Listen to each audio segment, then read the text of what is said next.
সুপ্রিয় শিক্ষার্থীবৃন্দ, পদার্থবিজ্ঞান বিভাগ থেকে তোমাদেরকে স্বাগত জানাচ্ছি। ফিজিক্স সেকেন্ড পার্টের প্রথম চ্যাপ্টার থার্মোডাইনামিক্সের ক্রিয়েটিভ কোশ্চানের এটি দ্বিতীয় ক্লাস। প্রথম ক্লাসে আমি তোমাদেরকে পড়াবার চেষ্টা করেছি তাপগতিবিদ্যার প্রথম সূত্রের গাণিতিক সমস্যাবলী, দ্বিতীয় সূত্রের গাণিতিক সমস্যাবলী, ইঞ্জিনের দক্ষতা বিষয়ক সমস্যাবলী, তাপমাত্রা এবং বিভিন্ন স্কেলে তাপমাত্রার সম্পর্ক বিষয়ক সমস্যাবলী। আজকের দ্বিতীয় ক্লাসে চেষ্টা করব তোমাদের সিকিউতে অন্যান্য যে সমস্ত সমস্যাগুলো আছে সেগুলো নিয়ে সমাধান করার। তো শুরুতে আমরা যদি দেখি তাহলে আমাদের পরবর্তী খুবই ইম্পর্টেন্ট একটা টপিকস হলো এন্ট্রপি। আসো আমরা এন্ট্রপির সংক্রান্ত বিষয়গুলো নিয়ে গিয়ে আগে ইকুয়েশনগুলো নিয়ে আলোচনা করে নিই, তারপর আমরা গাণিতিক সমস্যাতে যাব। এন্ট্রপির ক্ষেত্রে তোমরা জানো এন্ট্রপি পরিমাপ করা যায় না, কিন্তু এন্ট্রপির পরিবর্তনটা পরিমাপ করা যায়। সেই পরিবর্তনের ক্ষেত্রে আমরা ইকুয়েশন লিখছি DS equal to DQ divided by T. এখানে তোমরা জানো ডিএস হলো এন্ট্রপির পরিবর্তন, ডিকিউ হলো গৃহীত বা বর্জিত তাপ। গৃহীত হতে পারে, বর্জিত হতে পারে, গৃহীত অবলিক বর্জিত তাপ। আর টিটা হলো যে তাপমাত্রায় আমরা তাপ বর্জন বা গ্রহণ করছে সিস্টেম সেই অংশটা, তাপমাত্রা। লক্ষ্য করো এই ধরনের সমস্যাগুলি আবার দুভাগে ভাগ করা যেতে পারে। একটা হলো সুপ্ত তাপ বিষয়ক অংশ। সুপ্ত তাপের ক্ষেত্রে সুপ্ত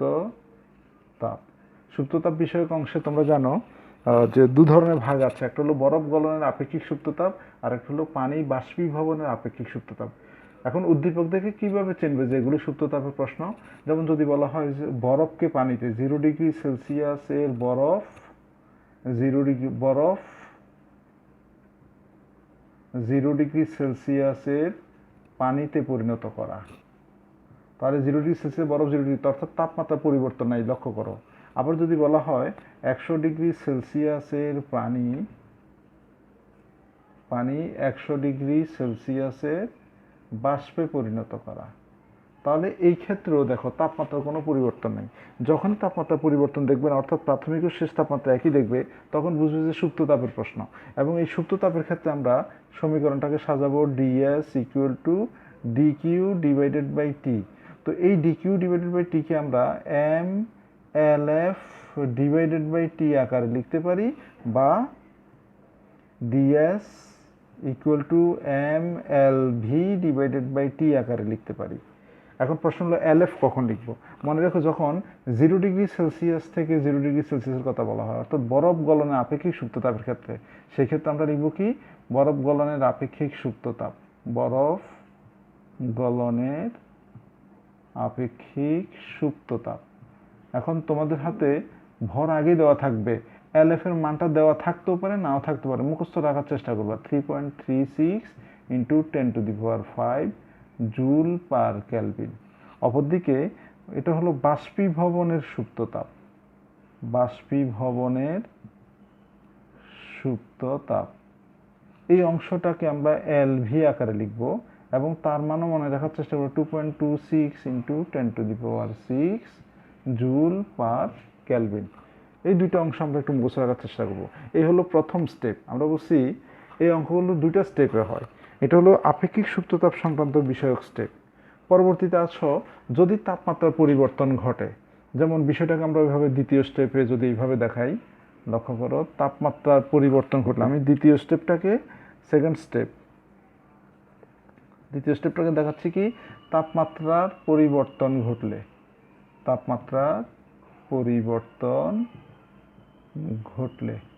এখন বিষয়টা দেখো, তাপমাত্রা পরিবর্তন হওয়ার অর্থ হলো, যেমন 0 ডিগ্রি সেলসিয়াস এর পানি 80 ডিগ্রি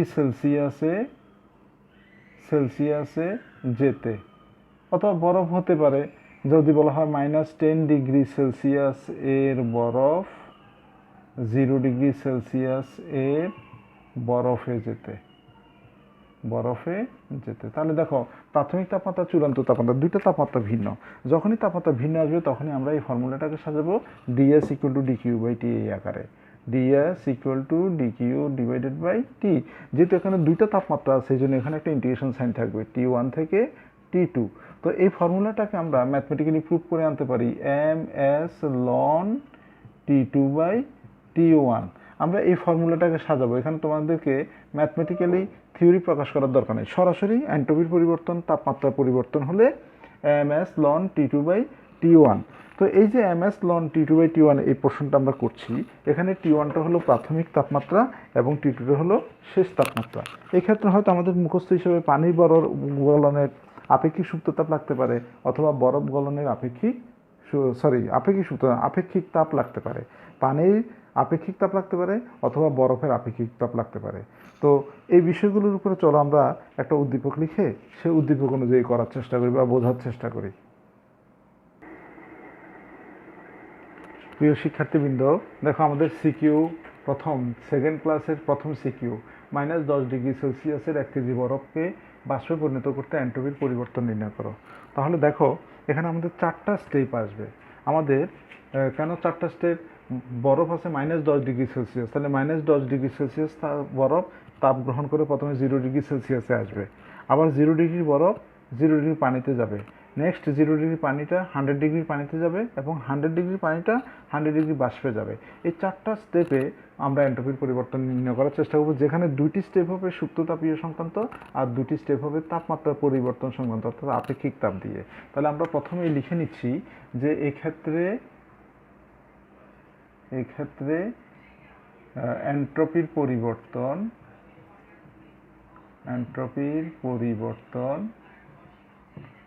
4টি ধাপে সম্পাদিত হবে। 4টি ধাপে সম্পাদিত হবে। তো আমরা 1 নম্বরে দেখো -10°C এ 1 কেজি বরফ 0°C এ যেতে এন্ট্রপির পরিবর্তন। যেহেতু অঙ্কগুলো এন্ট্রপির পরিবর্তন, অঙ্কগুলো বিভিন্নভাবে লিখতে গিয়ে বড় হয়ে যাচ্ছে, সেজন্য আমরা কী কী দেওয়া আছে এই প্রশ্নটা সরাসরি লাইনে লিখে সেখান থেকে করার চেষ্টা করব। এন্ট্রপির পরিবর্তন, তাহলে এটা যেহেতু ফার্স্ট স্টেপ আমরা DS1 ধরবো, তাহলে DS1 ইকুয়াল টু দেখো -10 থেকে 0, তাহলে এখানে তাপমাত্রা পরিবর্তন আছে। স্বাভাবিক নিয়ম আমরা লিখব ms ln T2/T1। তো এখানে এসে আমরা কি করছি দেখো, ইকুয়াল টু m হলো 1 কেজি ইন্টু, যেহেতু বরফের আপেক্ষিক সুপ্ততাপ 2100 মনে রাখার চেষ্টা করবা, ইন্টু ln T2/T1। T2 আসবে কত? -10 থেকে 0-তে যাচ্ছে, তাহলে চূড়ান্ত হলো 0 মানে 273 ডিভাইডেড বাই প্রাথমিকটা হলো -10 মানে 273 থেকে 10 কম যাবে, তার মানে 263 T2/T1। এই অংশটা করলে আমরা কত পাচ্ছি একটু ক্যালকুলেশন করে দেখি আমরা।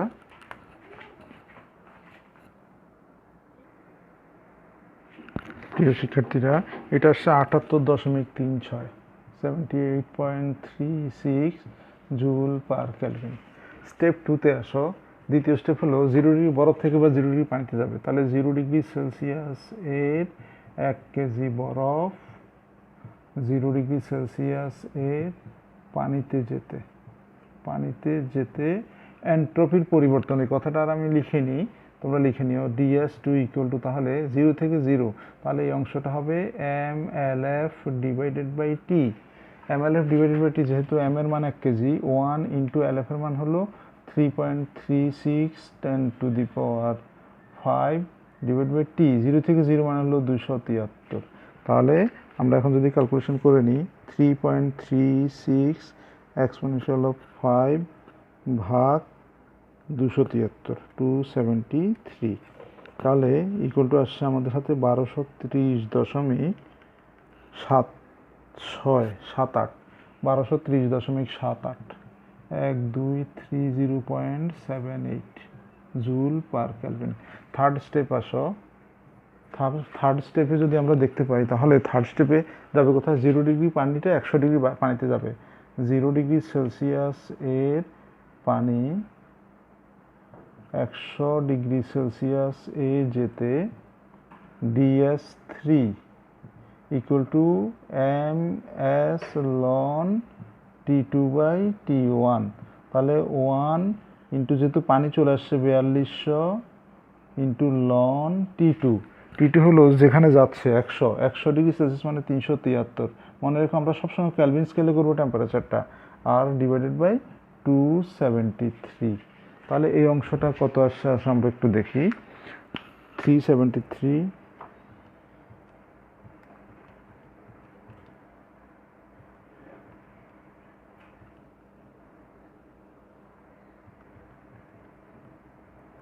1310.85 1310.85 জুল পার কেলভিন। এটা হলো 3 স্টেপ, থার্ড স্টেপ। এবার আসো ফোর্থ স্টেপে আমাদের টোটাল এন্ট্রপির পরিবর্তন নির্ণয় করব। এক্ষেত্রে আসো আমরা ফোর্থ স্টেপটা লিখছি এভাবে, দেখো নাম্বার 4 কোথায় আছে এখন, সে আছে 100 ডিগ্রি পানিতে। তাহলে 100 ডিগ্রি সেন্টিগ্রেড এর পানি 100 ডিগ্রি সেলসিয়াসের বাষ্পে যাবে, বাষ্পে যেতে DS4 ইকুয়াল টু, যেহেতু দেখো টেম্পারেচার একই রয়ে গেছে তাহলে এটা হবে m, আর যেহেতু বাষ্প তাহলে mLV ডিভাইডেড বাই T। তার মানে 1 ইন্টু 2.26 10⁶ ডিভাইডেড বাই 373। তাহলে কত আসছে দেখো, 2.26 ভাগ 373। তাহলে এই অংশটা 6058, 6058.98, 6058.98 জুল পার কেলভিন। এখন বলা হচ্ছে মোট এন্ট্রপির পরিবর্তন। সুতরাং মোট এন্ট্রপির পরিবর্তন আমরা DS ইকুয়াল টু DS1 যোগ DS2 যোগ DS3 যোগ DS4 চারটা স্টেজে লিখব DS4। তাহলে এই প্রশ্নটা আসছে দেখো DS1 এর যদি যাই তাহলে 78.36 প্লাস সেকেন্ড স্টেপে আছে 1230.78 প্লাস থার্ড স্টেপে আছে 1310.85 প্লাস ফোর্থ স্টেপে আছে 6058.98। আমরা এই অংশটাকে যদি যোগ করে নিই তাহলে 78.36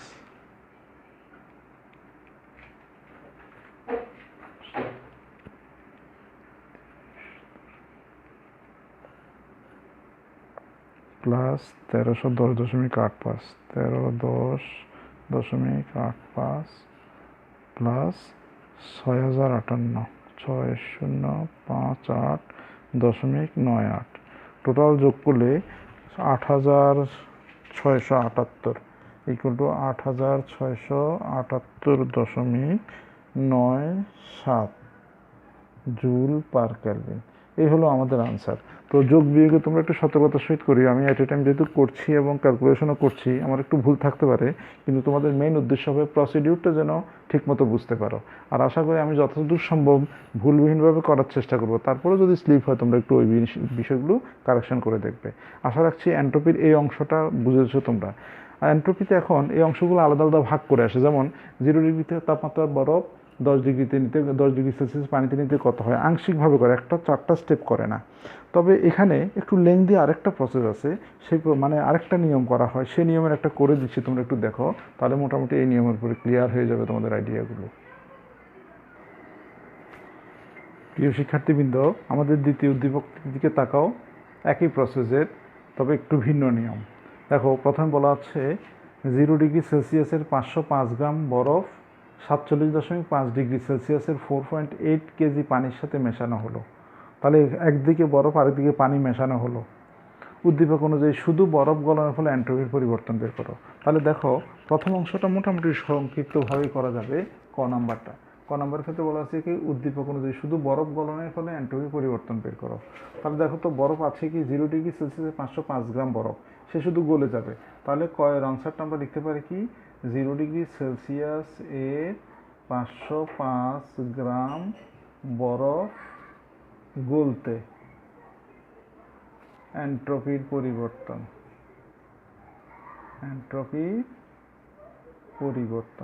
তো আমরা সাধারণত ডিএস ইকুয়াল বুঝতে পারছো 0°C বরফ গলবে, সেটা 0° পানিতে যাবে, অন্য ডিগ্রি তাপমাত্রা যাবে না, শুধু গলবে। তাহলে DS equal to MLF divided by T, একটু আগে যেমন বোঝালাম। তো এটা যেহেতু শর্টকাট অঙ্ক, আমরা চেষ্টা করবো ডান দিকে মানগুলো লিখে দেওয়ার জন্য। M ইকুয়াল টু 505 গ্রাম মানে হলো 0.505 কেজি, আর LF যেটা আমাদের মুখস্থ লিখতে হবে 3.36 into 10⁵ joule per KG MLF।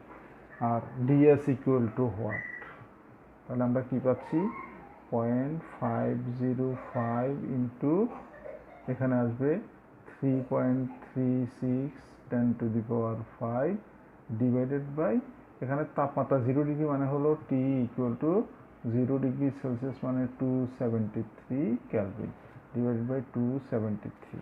তাহলে কত আসছে এখন একটু ক্যালকুলেশন করে দেখো।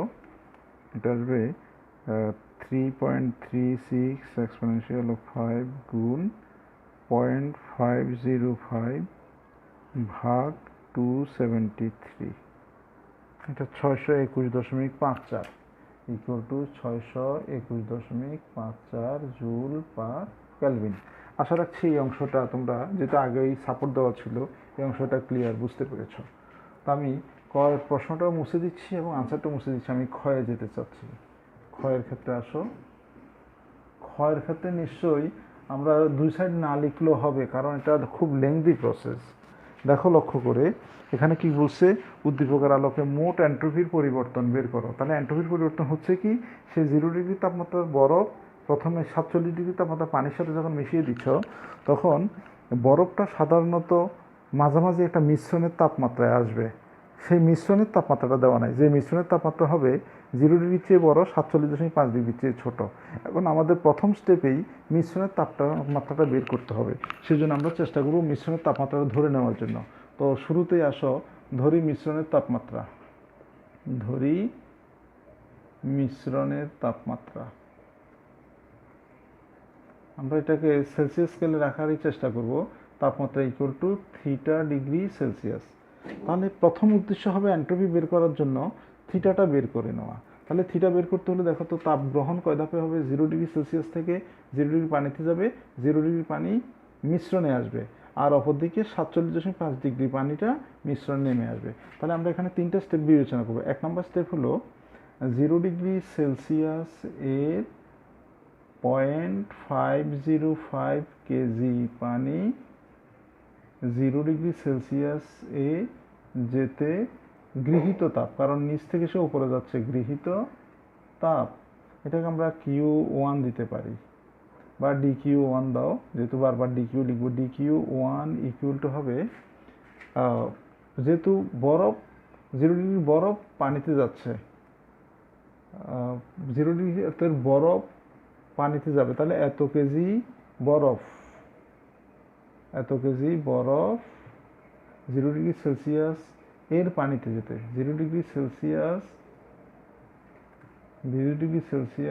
এর পানিতে যেতে গৃহীত তাপ dQ1 ইকুয়াল টু কি হবে, যেহেতু 0 থেকে বরফ 0, তাহলে এটা আসবে আমাদের MLF। MLF মানে হলো 0.505 ইন্টু LF এর মান হলো 3.36 ইন্টু 10⁵। এই অংশটাকে তাহলে আমরা কি করব, 3.36 এক্সপোনেনশিয়াল অফ 5 গুণ 0.505, তাহলে এটা আসবে 169680 জুল, যেহেতু শুধু তাপ। স্টেপ 2, স্টেপ 2তে দেখো এবার 0° পানি চলে আসে, সেটা যাবে কোথায়, মিশ্রণে। তাহলে 0°C এর পানি মিশ্রণের তাপমাত্রায় যেতে, তাহলে এটা আমরা dQ2 লিখবো। dQ2 ইকুয়াল টু হলো, যেহেতু 0° থেকে মিশ্রণের তাপমাত্রা মানে থিটাতে যাচ্ছে, তাহলে ms del theta, ms del theta, m হলো 0.505 ইন্টু পানির ক্ষেত্রে জানো 4200, ইন্টু ডেল থিটা হবে থিটা মাইনাস জিরো। যেহেতু আমরা সেলসিয়াস স্কেলে ধরে নিছি, সেলসিয়াস স্কেলেই করবো, পার্থক্যের ক্ষেত্রে সেলসিয়াস কেলভিন একই থাকে বলে আমরা এই সুযোগটা নিচ্ছি। থিটা মাইনাস জিরো, তাহলে এখানে জিরোটা চলে যাচ্ছে, থিটা থাকবে। তাহলে আমাদের আসছে কত, 4200 গুণ 0.505 21 ইকুয়াল টু 21 থিটা। নেক্সট 3 স্টেপে আমরা কি করব, আমাদের এখন মিশ্রণ নেমে আসে, আর ওইদিকে 47 ডিগ্রি তাপমাত্রা মিশ্রণ আসবে। তাহলে 47.5 ডিগ্রি সেলসিয়াস এর পানি মিশ্রণের তাপমাত্রায় আসতে, মিশ্রণের তাপমাত্রায় যেতে বর্জিত তাপ, এখানে তাপ বর্জন করবে, বর্জিত তাপ। তাহলে দেখো তো এখানে কেন বর্জন করছে, সে উচ্চ তাপমাত্রা থেকে নেমে নিম্ন তাপমাত্রায় সেই জন্য বর্জন করছে। বর্জিত তাপমাত্রা, এটাকে আমরা DQ3 দিই, DQ3 ইকুয়াল টু এম, একই সূত্র MS ডেল থিটা। তার মানে MS ডেল থিটাকে আমরা কি লিখতে পারি, পয়েন্ট, এটা ভর কিন্তু 47.5 4.8 কেজি, তাহলে 4.8 ইন্টু 4200 ইন্টু ডেল থিটা হবে, সে 47.5 ডিগ্রি থেকে নেমে আসছে থিটাতে, তাহলে 47.5 মাইনাস থিটা। এখন এখানে আবার আননোন রাশি একটা, নন রাশি একটা, দুটো রাশি আসছে। আমরা যদি এই অংশটাকে গুণ করে নিই তাহলে কি আসছে দেখো, 4.8 ইন্টু 2100, 4.8 গুণ 2100, সরি 4200, 4.8 গুণ 4200 গুণ 47.5, একটা আসবে ইকুয়াল টু, উপরে লিখছি 957,600 মাইনাস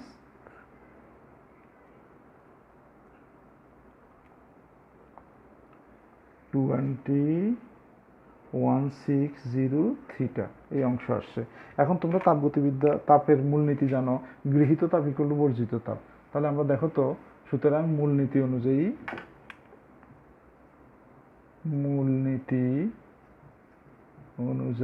মূলনীতি বুঝতে তাপ গ্রহণ বর্জন মূলনীতি, DQ1 প্লাস DQ2, এই দুইটা গ্রহণ এবং DQ3টা হলো বর্জন, DQ3। তো আমরা এই অংশটাকে যদি লিখি তাহলে কি করতে পারি, DQ1 আছে 169680, 169680 প্লাস DQ2 হলো 21 theta, 21 theta equal to DQ3 পাচ্ছি কত, 957,600 মাইনাস 20,160 থিটা। এই অংশটাকে যদি তোমরা যদি দুই দিকে সমাধান করো, সাইড চেঞ্জ করে নাও, তাহলে থিটার মান আসবে কত দেখো, আমরা একটু শর্ট ক্যালকুলেশন করে দিচ্ছি, তোমরা নিজেরও একটু লক্ষ্য রেখো। থিটার মানটা আসবে সম্ভবত, আমার ক্যালকুলেশন যা বলে, theta equal to 35.363 degree Celsius, এত আসবে, যেহেতু আমরা সেলসিয়াস স্কেলে নিয়ে নিয়েছি। এই অজানা তাপমাত্রাটা বের করছি, মিশ্রণের তাপমাত্রা। এখন আমাদের হাতে কাজ রয়ে গেছে কি, প্রতিটা স্টেপে এন্ট্রপির পরিবর্তন বের করব। তাহলে আমরা এন্ট্রপির পরিবর্তন কীভাবে বের করবো দেখো, সুতরাং এন্ট্রপির পরিবর্তন, সুতরাং DQ1 ইকুয়াল টু হলো, DQ1 না, এটা হবে DS1, DS1 equal to DQ1 divided by T. তাহলে DQ1 ডিভাইডেড বাই টি যদি করে নিই আমরা, সেটা আগে বের করে রেখেছি কতে, সম্ভবত 621.54। তারপরে DS2 যদি বের করি, DS2টা হবে MS ln T2 by T1, আগের নিয়মে আমরা যেভাবে বলছিলাম, MS ln T2 by T1, MS ln T2 by T1। তাহলে দেখো এখন T2 বাই T1 বলতে আমরা কি বুঝবো, M এর মান হলো 0.505 ইন্টু S এর মান হলো 4200 into loan T2 by T1। তাহলে T2 হলো চূড়ান্ত তাপমাত্রা, মানে থিটা 35.36 প্লাস 273 করতে হবে, কারণ ক্যালভিনে নিতে হবে সবগুলোকে, আর T1 ছিল 273। এই অংশটাকে যদি করি তাহলে আমরা ক্যালকুলেশন করে পাচ্ছি 258.35, 258.35 এটা জুল পার ক্যালভিন। থার্ড স্টেপে আসো, আমরা থার্ড স্টেপটা নিয়ে নিচ্ছি। DS3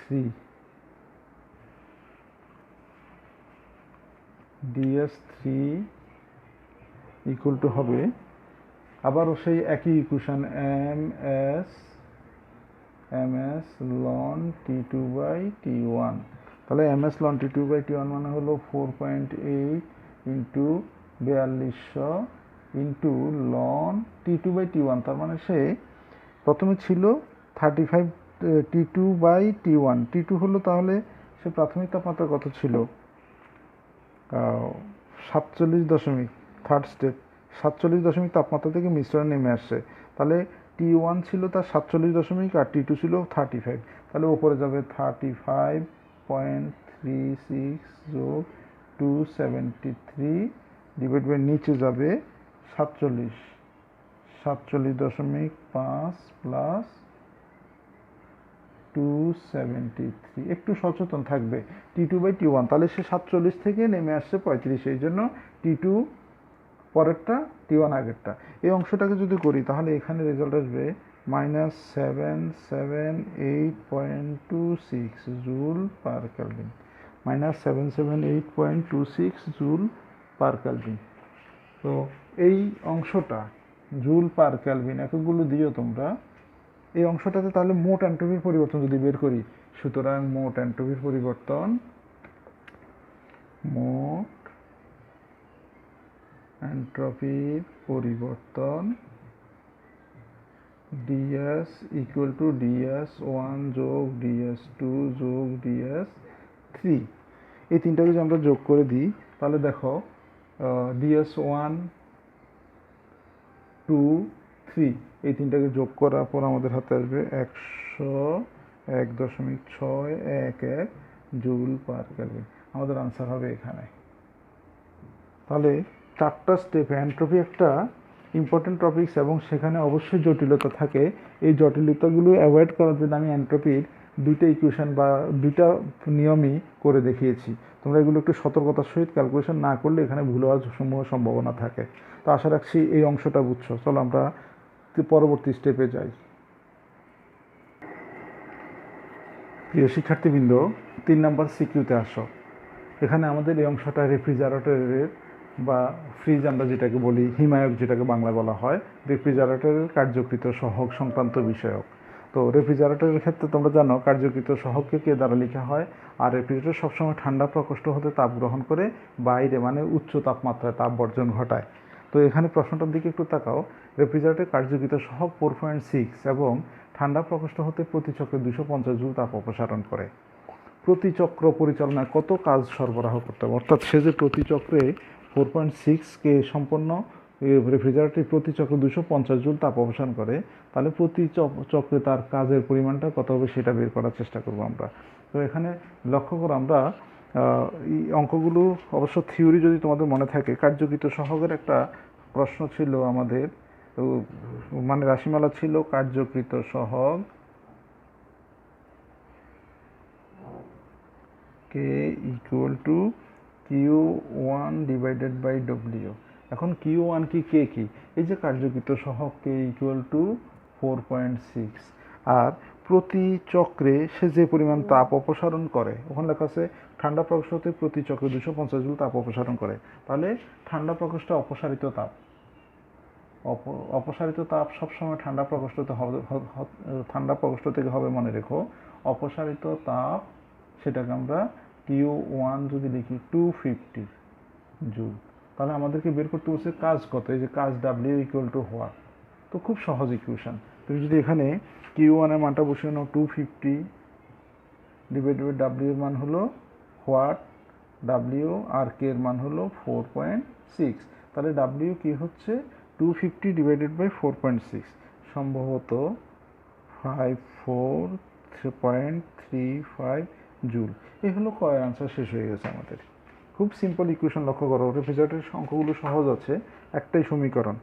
এরপরে কাজ বের করতে বলছে খ নম্বরের কাজ তোমরা জানো, আমরা তাপগতিবিদ্যায় হিট ইঞ্জিনও দেখে আসছি। কাজ W ইকুয়াল টু Q1 এবং Q2 এর পার্থক্যটা, তাহলে আমরা এখানেও তাই লিখবো W ইকুয়াল টু Q2, উচ্চ তাপমাত্রা বর্জন করবে, নিম্ন তাপমাত্রা শোষণ করবে, তাহলে Q2 মাইনাস Q1। তো Q2টাকে আমরা বের করব, অর্থাৎ ক্ষয়ের জন্য আমরা লিখব কি, এখানে দেখো বর্জিত তাপ Q2 ইকুয়াল টু হোয়াট, তাহলে Q2 ইকুয়াল টু হবে W প্লাস Q1। তো এই অংশটাকে 250 প্লাস 54.35 ইকুয়াল টু 250 প্লাস 54.35, তাহলে কত হবে, এটা হবে 304.35, 304.35 জুল। তাহলে লক্ষ্য করো, এই যে কার্যকৃত সহগ, এখানে সূত্র একটাই, এই জন্য আর আমি দ্বিতীয় উদ্দীপক করাবো না, একটা উদ্দীপক দিয়ে এই নিয়মটা বুঝিয়ে দিছি। তোমরা আশা রাখি এই একটা উদ্দীপক দিয়েই নিয়মগুলো করে নিতে পারবে। এবং কার্যকৃত সহগের ক্ষেত্রে একটু থিওরিটা পড়ি, এটা থিওরি খুব বেশি আমরা গুরুত্ব দিই না, সিকিউতে এ পর্যন্ত প্রশ্ন হয় নাই, তারপরেও যেহেতু কোনোবারই প্রশ্ন হয় নাই, এবং এই ক্ষেত্রে তোমরা এই অংশটা আরও একটু কয়েকটা তোমাদের বই দেখে দেখে একই নিয়ম আর ব্যতিক্রম হবে না, করার চেষ্টা করবে। চলো আমরা 4 নাম্বার সিকিউতে যাই। প্রিয় শিক্ষার্থীরা, 4র্থ নম্বর উদ্দীপকটির দিকে তাকাও। 27 ডিগ্রি তাপমাত্রা একটি গ্যাস চেম্বার স্বাভাবিক চাপে 100 কেজি পার মিটার কিউব ঘনত্বের কার্বন ডাইঅক্সাইড দ্বারা পূর্ণ। চেম্বারটির চাপ 2 অ্যাটমসফিয়ার করা মাত্রই ইহা বিস্ফোরিত হলো।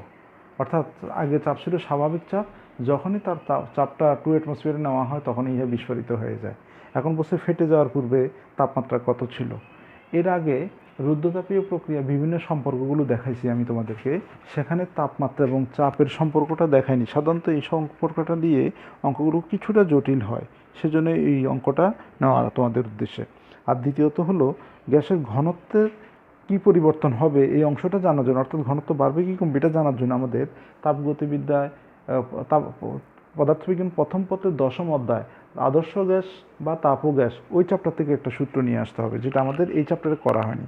এই টাইপসের প্রশ্নগুলো বোর্ডে আসে, মিক্সিং করে আসে দুই চ্যাপ্টারের, যেমন ফার্স্ট পার্টের কিছু আইডিয়া আছে আর এখানকার তাপেরও কিছু আইডিয়া আছে। তাহলে আসো ক নাম্বারে আমরা কীভাবে দেখাতে পারি, দেখো ফেটে যাওয়ার মুহূর্তে তাপমাত্রা কত ছিল। তাহলে আমরা যদি প্রথমে কি ছিল, T1 ছিল কত, 27 ডিগ্রি সেলসিয়াস, মানে হলো 300 কেলভিন, আমি একবারে লিখছি। তারপরে চাপ P1 স্বাভাবিক চাপ ছিল, মানে 1 ATM। আমরা 1 ATMP কেন লিখছি, কারণ ওরাও ATMP এই এককে দিয়ে রাখছে, এই জন্য আমরা লিখছি, নতুবা আমরা নিউটন পার প্যাসকেলে লিখতাম।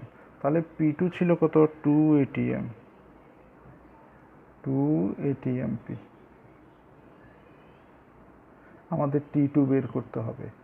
এখন এই প্রক্রিয়াটা হঠাৎ ফেটে যায়, গ্যাস চেম্বারগুলো হঠাৎ করে ফেটে যায়, যার কারণে এটা রুদ্ধতাপীয় প্রক্রিয়া ধরা হয়। পাশাপাশি এখানে কার্বন ডাইঅক্সাইড দেখো, বহু পারমাণবিক গ্যাস, তো বহু পারমাণবিক গ্যাসের ক্ষেত্রে ওরা দিতেও পারে নাও দিতে পারে, যেমন এই অঙ্কে আমি দিইনি। গামার মানটা হলো 1 তোমাদের মনে আছে নিশ্চয়ই, বহু পারমাণবিক গ্যাসের ক্ষেত্রে গামার মান 1.33। তাহলে আমাদের তাপমাত্রা এবং চাপ সংক্রান্ত যে সমীকরণগুলো, সেটা হলো T1 P1 to the power 1 minus gamma by gamma equal to T2 P2 to the power 1 minus gamma divided by gamma. তো এই অংশ থেকে যদি T2 বের করবো, তাহলে T2টাকে আমরা অনুপাত করে ফেলি, P1 P2 এর সাথে নিয়ে যাচ্ছি, তাহলে T1 into P1 divided by P2 1 minus gamma by gamma, একবারে কমন নিয়ে নিলাম ইয়েটা। তাহলে T1 হলো 300 ইন্টু P1 বাই P2, দেখো P1 1 P2 হলো 2, তাহলে এখানে হাফ আসবে, P1 বাই P2। আমাদের ইকুয়েশনটা T2 বের করবো, তাহলে T1 by T2 equal to হবে T1 into P1 by P2। তো আমাদের হাতে আসবে কি, এই অংশটা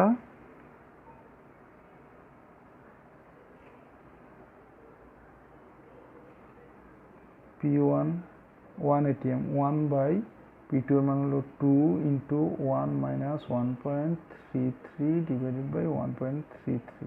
এই অংশটাতে আমরা করে নিই, তাহলে দেখা যাচ্ছে আমাদের রেজাল্ট আসবে 252। আবারও দেখছি, একটু ক্যালকুলেশনটা করে দেখি, তাহলে 1.33 1 মাইনাস 1.33 ডিভাইডেড বাই 1.33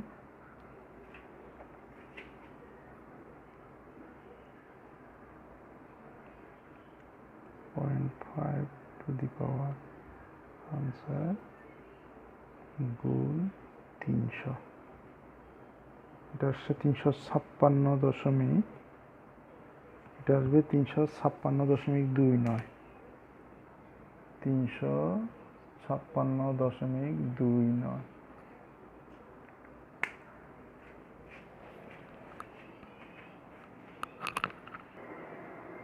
প্রিয় শিক্ষার্থীরা, তোমরা একটু ভালোভাবে লক্ষ্য করো, আমাদের উদ্দীপকে দেওয়া আছে 27 ডিগ্রি তাপমাত্রায় স্বাভাবিক চাপে আমরা P1 1 ATM লিখছি এবং পরবর্তীত চাপ হলো 2 ATM, এরপরে বিস্ফারিত হচ্ছে। তো আমাদের এই নিয়মে করলে অঙ্কটা এত আসে। অ্যাকচুয়ালি আমাদের এই অঙ্কটাতে একটু ভুল আছে। ভুল বলতে আমার পদ্ধতিতে ভুল, অঙ্কে ভুল নাই। কেন পদ্ধতিতে ভুল দেখো, এই অংশটা যখনই স্বাভাবিক তাপমাত্রায় ছিল তখন আমরা T1 এর সাথে P1 1 ATM লিখছি, কিন্তু উদ্দীপক বলছে যে যেই মাত্র চেম্বারটিতে 2 ATM করা হয়েছে তখনই ফেটে গেছে এবং ফেটে যাওয়ার গ্যাসের ফেটে যাওয়ার মুহূর্তে তাপমাত্রা কত, মানে ফেটে যাওয়ার পর তার তাপমাত্রাটা কত হচ্ছে সেটা বের করব। এখানে দুইটা বিষয়, ফেটে যাওয়ার মুহূর্তে তাপমাত্রা কত, যেহেতু চাপ চেঞ্জ করছি তাহলে তাপমাত্রা এত হতে পারে। এটা ফেটে যাওয়ার মুহূর্তে অর্থাৎ ফেটে বিস্ফোরিত হওয়ার পূর্ব পর্যন্ত তার তাপমাত্রাটা এত কেলভিন ছিল, এত কেলভিন। কিন্তু যদি বলা হয় ফেটে গেল, ফেটে যাওয়ার পর তার তাপমাত্রা কত ছিল, তাহলে কিন্তু আমাদেরকে একটু ভিন্নভাবে করতে হবে। উদ্দীপকের দিকে তাকাও, ফেটে যাওয়ার মুহূর্তে মানে ফেটে যাওয়ার আগ মুহূর্তে, বা ফেটে যাওয়ার মুহূর্তে মানে হলো ফেটে যাওয়ার পূর্বে। পূর্বে পূর্বে শব্দটা যদি ইউজ করি তাহলে রেজাল্ট হবে এত। কিন্তু যদি বলা হয় ফেটে যাওয়ার সময় বা ফেটে যাওয়ার পর তাপমাত্রা কত হলো, তখন আমাদেরকে কিন্তু একটু চেঞ্জ করতে হবে। এই জায়গাটা একটু তোমরা ক্লিয়ার করে নিও। আমি বারবার করে বলছি, একটা হলো ফেটে যাওয়ার পূর্ব মুহূর্তে আর ফেটে যাওয়ার মুহূর্তে। ফেটে যাওয়ার পূর্ব মুহূর্তে P1 এত ছিল, P2 এত আসছে, কিন্তু ফেটে যাওয়ার পর কত হবে সেটা যদি বলা হয় তাহলে ফেটে যাওয়ার পূর্ব মুহূর্তে আমাকে 2 ATM ধরতে হবে, 2 ATM। এবং ফেটে যাওয়ার পরে সে স্বাভাবিক চাপে চলে আসবে, যার কারণে ফেটে যাওয়ার পর সেটাকে 1 ATM ধরবো। এবং এই 1 ATM দিয়ে যদি করি তাহলে আমাদের এখানে হাফ লিখবো না, আমরা সেক্ষেত্রে লিখবো 2/1, 2 ডিভাইডেড বাই 1। সেই ক্ষেত্রে রেজাল্ট আমরা পাচ্ছি ধরো 252 কেলভিন, 252 কেলভিন। যদি আমরা ইয়েতে নিই -21 ডিগ্রি সেলসিয়াস, তাহলে আমি দুইটা পদ্ধতিতে এখানে করেছি। আমার কিন্তু উদ্দীপক একটা লিখছি, এখন তোমরা তো দুইভাবে লিখবে না। এখানে যে জিনিসটা তোমাদেরকে সতর্কতার সহিত ট্যাগল দিতে হবে সেটা হলো ফেটে যাওয়ার পূর্ব মুহূর্তে যদি বলা হয় তাহলে তখনও ফাটেনি, সেই অবস্থা আগের প্রসেসটা। কিন্তু যদি বলা হয় ফেটে যাওয়ার পর বা ফেটে যাওয়ার মুহূর্তে কত হলো, তাহলে ফেটে গেছে, এর পরবর্তী স্টেজ হলো এই অংশটা। তাহলে দুভাবেই করছি, আশা রাখি মনে রাখবো। দুটা কেসই খুব সূক্ষ্ম পার্থক্য, এই ওয়ার্ড দুইটা একটু যদি এলোমেলো করে দিই তাহলেই অঙ্কের রেজাল্ট চেঞ্জ হবে। তোমরা সেভাবে দেখে নিবে বলেই বিশ্বাস করি। এরপরে ঘতে আসছে গ্যাসের ঘনত্ব ফেটে যাওয়ায় হ্রাস না বৃদ্ধি পেয়েছে সেটা। তো গ্যাসের ঘনত্ব হ্রাস বৃদ্ধির যে বিষয়টা, এটা আমরা আসলে ঘনত্বের সাথে আমরা তাপগতিবিদ্যায় কোনো রিলেশন পাইনি কোনো আইটেমের, কোনো চলকের। কিন্তু তাপ ও গ্যাস ফার্স্ট পার্টের যে আদর্শ প্রথম চ্যাপ্টার আদর্শ গ্যাস যেটা ছিল, সেখানে আমাদের হাতে একটা ফর্মুলা ছিল P1/ρ1 T1 = P2/ρ2 T2। এটা খ নাম্বার প্রশ্নের জন্য। তাহলে এখন আসো তো আমাদের হাতে কি কি দেওয়া আছে। এখানে ρ1 দেওয়া আছে 100 kg/m³, ρ1 = 100 kg/m³। তারপরে দেওয়া আছে T1 হলো 300, T1 = 300 কেলভিন।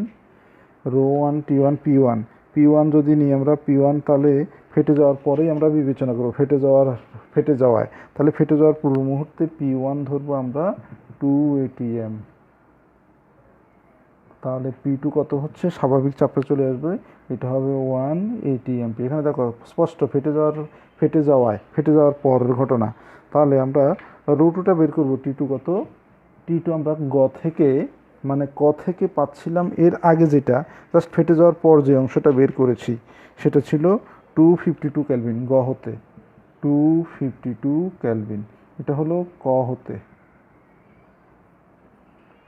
এই অংশতে আমাদেরকে বের করতে হবে কি, ρ2 = হোয়াট, আমরা যদি এখন মান বসিয়ে নিই তাহলে রো ওয়ান হলো 100 divided by rho one P one, sorry P one by rho one T one, P by rho T. তাহলে পি ওয়ান হলো 2 divided by 100 into 300 equal to P two. P two হলো 1 divided by rho 2 into T two. T two হলো 252। সেই ক্ষেত্রে rho 2 এর মান আসবে calculation করলে 59.52 59.52 কেজি পার মিটার কিউব। তাহলে আমাদেরকে কিন্তু ওরা চূড়ান্তটা চায় নাই, বৃদ্ধি পাবে না হ্রাস পাবে। তাহলে অবশ্যই দেখো আগে ছিল 100, এখন হয়ে গেল 15, তাহলে হ্রাস পাচ্ছে। তাহলে আমরা বলবো যে পূর্বের তুলনায় হ্রাস পাবে, অর্থাৎ সুতরাং ঘনত্ব হ্রাস পাবে কত, 100 minus 59.52 equal to 40.48 40.48 KG per metre. এটা হলো ক্ষয়ের আনসার। তো এই দুইটা জায়গায় একটু ভুল হওয়ার সম্ভাবনা থাকে বলেই আমি এই উদ্দীপকটা নিয়েছি। অর্থাৎ আজকের ক্লাসে আমি সেই সকল উদ্দীপকগুলো চয়েস করছি যে সকল উদ্দীপকে তোমাদের প্রায়শই ভুল হওয়ার সম্ভাবনা থাকে, ক্যালকুলেশনে জটিলতা হয় অথবা প্রশ্নের ফ্যাক্টটা বুঝতে সমস্যা হয়। এখানে এই অঙ্কটাতে যে ফ্যাক্টটা, এটা আশা রাখি তোমরা ক্লিয়ারলি বুঝতে পেরেছ। আসো আমরা আরেকটা সিকিউতে যাই। প্রিয় শিক্ষার্থীরা, এটি পঞ্চম এবং এই ক্লাস 2 এর সিকিউ ক্লাস 2 এর শেষ উদ্দীপক। একটু লক্ষ্য করো, এটা একটু ব্যতিক্রমধর্মী। কত উচ্চতা হতে একটি বরফের টুকরো অভিকর্ষের প্রভাবে নিচে পড়লে সৃষ্ট তাপের ফলে 10% বরফ গলে যাবে। অর্থাৎ যখন বরফ টুকরোটা উপরে ছিল তখন ওই উপরে থাকাকালীন সময় বরফের মধ্যে যে পরিমাণ শক্তি সঞ্চিত ছিল পুরোটাই ছিল স্থিতিশক্তি। এই স্থিতিশক্তি যখন নিচে পড়লো তখন ওই স্থিতিশক্তির নিচে পড়ার সাথে সাথে এই শক্তিটা তাপশক্তিতে রূপান্তরিত হয় এবং এই তাপশক্তির ফলে সে 10% বরফ গলিয়ে দিচ্ছে। তো 10% বরফ গলিয়ে দেওয়ার জন্য যে পরিমাণ তাপের প্রয়োজন হয়, এই তাপটাকে তার ওই স্থিতিশক্তির সমান ধরে আমরা উচ্চতাটা বের করার চেষ্টা করব। বিশেষত এই অঙ্কগুলো এইভাবেই করা হয় যে উপরে থাকাকালীন সময় একদিকে স্থিতিশক্তি বের করব আর সমস্ত শক্তি যখন তাপশক্তিতে পরিণত হচ্ছে তখন তাপশক্তিটা হিসাব করব। তাহলে আসত ধরি উচ্চতা ইকুয়াল টু এইচ। সুতরাং উক্ত স্থানে স্থিতিশক্তি EP equal to M G H. এখানে এম হলো বরফের ভর, যা দেওয়া নাই। তাহলে তুমি চাইলে ধরি উচ্চতা এইচ এবং ভর equal to M KG, H metre M KG, এটা লিখে নিতে পারো। তাহলে উক্ত স্থানে ইপি ইকুয়াল টু এত। এই সমস্ত শক্তিটাই বলছে যে যান্ত্রিক শক্তিতে রূপান্তরিত হয়ে 10% বরফ গলিয়ে দিছে। আবার দেখো এম যদি 10 ধরি তাহলে এম এর 10% বরফ গলার জন্য সুপ্ত তাপের প্রয়োজন হবে। প্রয়োজনীয় সুপ্ত